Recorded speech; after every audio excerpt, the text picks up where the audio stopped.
Coucou, bonjour, bienvenue. Ici, vous êtes à Bashop.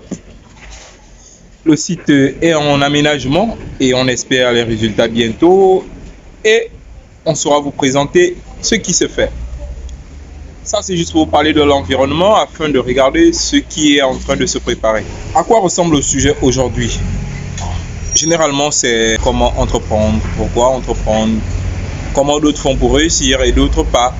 Donc on va un peu parler de tout ça et on va se faire des bons résumés pour que on puisse édifier le maximum de personnes. Qui dit entrepreneuriat dit entrepreneur parle également de projet.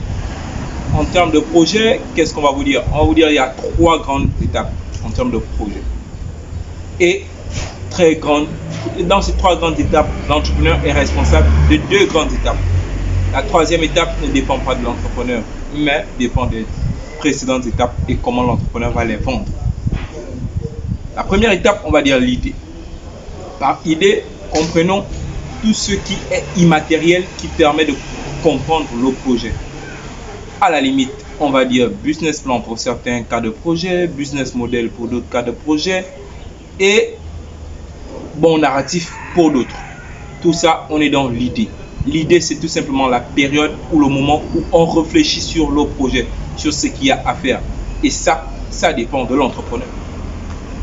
Au-delà de cette phase-là, il y a également la 2e phase qui m'est très importante et pour moi, à la limite, c'est même la base.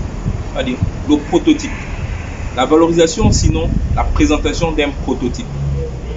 L'entrepreneur a l'obligation de faire le prototype de son projet.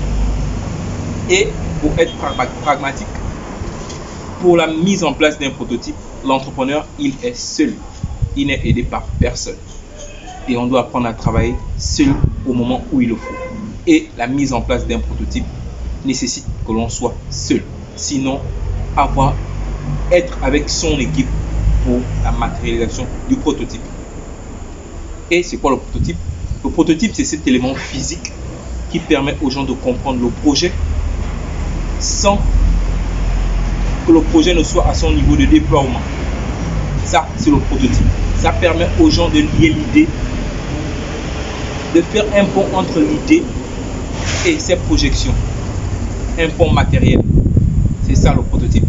Faire le pont entre l'idée et les prévisions et les projections que vous faites quand vous parlez de son développement, mais de manière pratique et matérielle.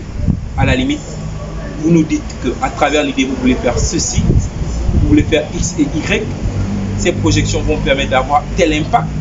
Ok, mais quel est cet élément matériel qui nous permet de voir et de comprendre ces choses-là? C'est ça le prototype. Et en 3e plan, le développement du projet. Et cette étape, ça ne dépend pas de vous. Ça ne dépend pas de l'entrepreneur. À ce niveau, quand un entrepreneur est au niveau du développement de son prototype, il a l'obligation de trouver des partenaires. Il a l'obligation de trouver des collaborateurs. Il a l'obligation de trouver des personnes ressources qui vont l'aider à emmener son projet au niveau qu'il le souhaite.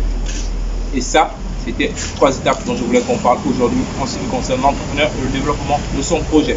Je vous remercie. Oui, que c'est bon de manger bio quand c'est made in Gabon. Ah oui, que c'est bon de manger bio quand c'est made in Gabon.